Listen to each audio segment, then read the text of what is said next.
This is Motorcoach Travel News, MTN, from the American Bus Association. Here's Dan Ronan.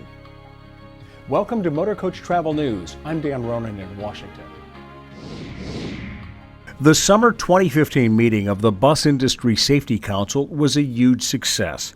Here are some of the highlights. National Transportation Safety Board member Earl Wayner delivered the keynote address. He discussed how motor coach companies can improve their internal culture of the company's safety. Dr. Wayner's presentation focused on the 20-year effort to improve safety in commercial aviation and how many of the changes can be implemented by motor coach companies. After the presentation, I spoke with board member Wayner. Well, the basic concept of a safety management system it really has no aspect of it which is just directly tied to aviation. It's really more how you manage an organization where you're trying to manage for safety, for a certain safety level. So this is really directly transferable over. Board member Wayner says there's a common misconception that creating a safety management system costs a lot of money, or that only larger companies should consider this. Well, there's really nothing inherently expensive about managing safety. It's probably more expensive if you don't manage safety in terms of a business model. Safety management is really, just as its name implies, it's how you manage for safety, but setting a particular level of safety that you want to achieve, looking through your organization and your operation to identify where your hazards might be. NTSB board member Earl Wayner, Ph.D., the keynote speaker at the Bus Industry Safety Council's summer meeting. His full presentation is available at buses.org or ntsb.gov. Both links are on your screen. The Bus Industry Safety Council meets twice a year. The next meeting is January 2016 at the ABA's Marketplace in Louisville. The BISC brings together bus industry safety and compliance professionals twice a year. This meeting in Baltimore centered on collaborating with its federal agency partners. The NTSB was just one of the many federal agencies to attend and participate in the event. The three-day meeting also included a security-specific training exercise provided by the Transportation Security Administration. Overall, attendees had a prime opportunity to get to know and to build stronger relationships with their federal partners.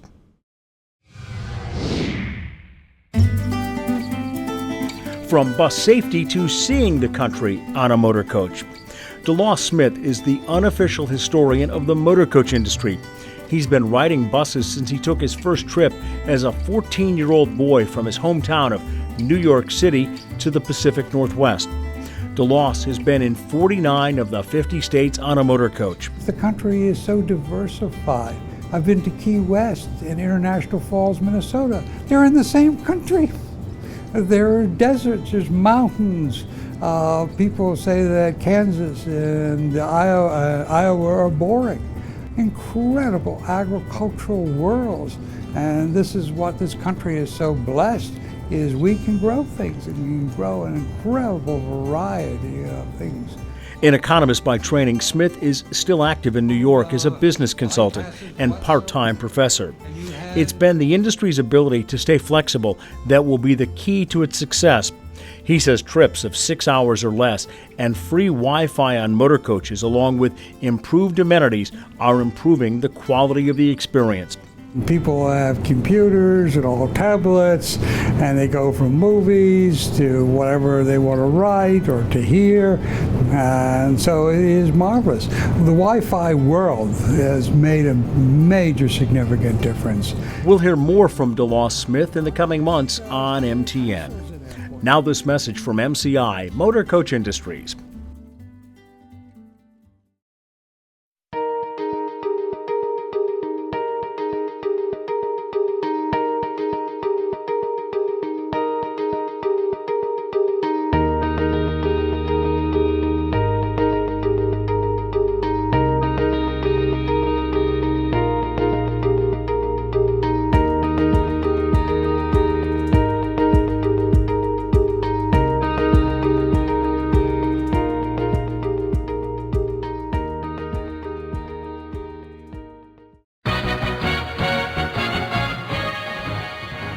Back on MTN with MCI's Green Operator segment. More cities are realizing the real value that motorcoaches bring in terms of moving people and protecting the environment. Recently in Colorado, the Public Transit Agency, RTD, announced it purchased MCI motorcoaches for its new Flatiron Flyer. RTD says this combines the flexibility of buses with the quality of rail transit. Here's the story from KUSA-TV in Denver. Flatiron Flyer is the name RTD has given to its newest bus service, connecting Denver and Boulder with stops at 6 park and ride stations along the way. RTD unveiled the bus they'll use today in Broomfield. Eventually, the district plans to have 59 Flatiron Flyers. Each can carry 57 passengers. Amenities include 120-volt outlets and USB ports, reclining seats, footrests, overhead reading lights, and individual air vents. The Flatiron Flyer will use US 36 express lanes. And we encourage RTD to continue to make good on the promises that were made in the Fast Tracks ballot initiative. And this first step is an opportunity to highlight Highway 36, to highlight mass transit, and to highlight improved opportunities for commuters in the Northwest Corridor. The Flatiron Flyer will offer 2 levels of service: Express, with very few stops between Denver and Boulder, and All Station, which will stop at all 6 stations. During peak hours, riders can expect a bus to arrive every 4 to 15 minutes. The service is set to launch January 17th. RTD has not said yet what fares for that will be. I'm Dan Ronan. Thanks for watching.